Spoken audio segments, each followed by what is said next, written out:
Welcome to Horror Thing News Season 1, Episode 2. I'm Kat, and in case you're wondering, what is this thing?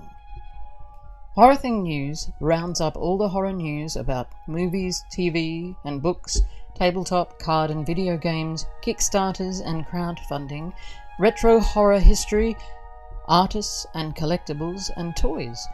We're new, so if you think you'd like us to add something, we've got an online survey, and join us on Facebook. Check out our link tree. Thanks. I'm Mark, and this episode is mostly brought to you by Stephen King, pointy wooden stakes, flammable police sergeants, and tiny plastic horror icons. Salem's Lot. Usually, we tell you about movies that are coming soon or just released. This episode, we have Salem's Lot. And we have absolutely no Scooby when any of us will see it. Salem's Lot was directed by Gary Dauberman. Dauberman made the move from screenwriting on It and It Chapter 2 and The Nun to directing on Annabelle Comes Home. This is the third time that Stephen King's legendary vampire novel has been filmed. In 1979, Tobe Hooper, director of Texas Chainsaw Massacre, made Salem's Lot as a TV miniseries. Tobe Hooper's Salem's Lot starred actors David Soul of Starsky and Hutch and James Mason.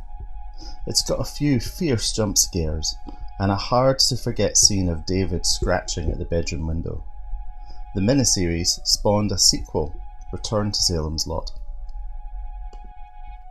In 2004, Rob Lowe starred in a second adaptation, alongside Donald Sutherland, Samantha Mathis, Rutger Hauer, and Andre Braugher. The new Salem's Lot movie stars Lewis Pullman from The Strangers Pray at Night as Ben Mears, Nicholas Crevetti from Goodnight Mummy as Danny Glick, and Pilo Asbeck from Game of Thrones and Overlord. Stephen King said of the new adaptation, "The Warner Brothers remake of Salem's Lot, currently shelved, is muscular and involving. It has the feel of old Hollywood, when a film was given a chance to draw breath before getting to business, when attention spans were longer, in other words. It feels like a horror movie version of slow burn movies like The Great Escape. It builds very well. There are diversions from the book I don't agree with, but on the whole, faithful."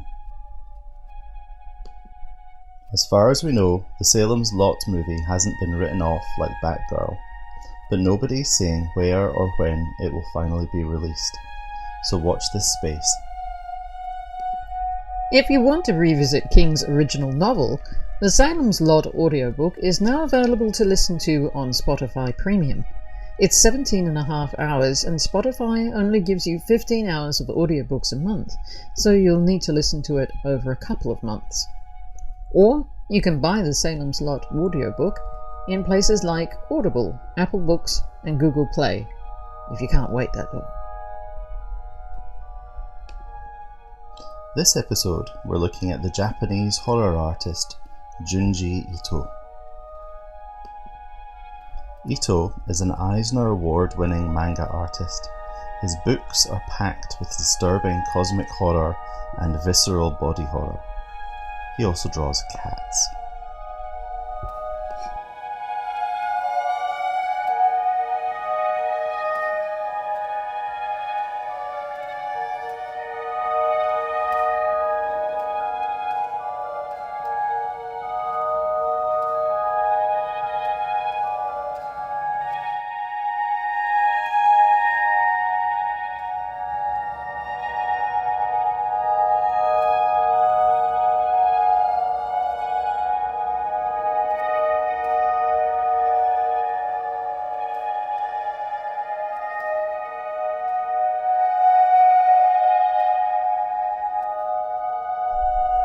If you've got Netflix, you'll find anime adaptations of 20 of Ito's short stories in Junji Ito Maniac, Japanese Tales of the Macabre. Or maybe you can track down the live-action Japanese movie adaptations of Ito's manga. Halloween is done for another year, Mariah Carey is defrosting, and it's time to think about advent calendars and the countdown to Christmas.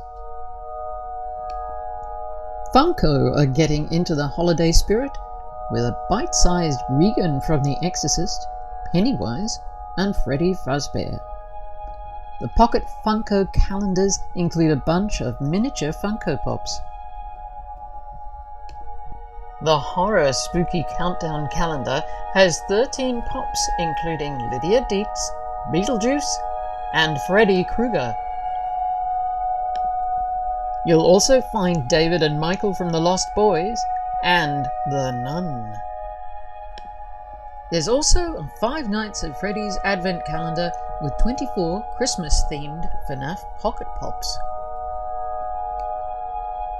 Do you want something weird and wonderful to listen to this Christmas? The fabulous Ballads of Seduction, Fertility and Ritual Slaughter is available on gatefold vinyl, digipack CD and digital album. This is a raw, stripped down and out there tribute to the Wicker Man soundtrack, and it's available from the Was Ist Das store on Bandcamp. All the money raised will go to the Scottish Wildlife Trust. Ballads of Seduction, Fertility and Ritual Slaughter will not be available to buy on Amazon or to play on streaming services, so get over to Bandcamp and bring your own marshmallows. And that's almost it for episode 2. Thanks for listening till the end. Horror Thing News is a lo-fi, zero-budget thing made from duct tape and string, so we really appreciate you giving us a bit of your time. Please like, subscribe, and share. Thank you. If you want to join the weird Horror Thing News mutant family, then just visit our Linktree where you'll find links to a survey and mailing list, Instagram and Facebook. Thanks again for joining us. Hope you like the show. We'd love to hear your feedback and ideas. Bye for now.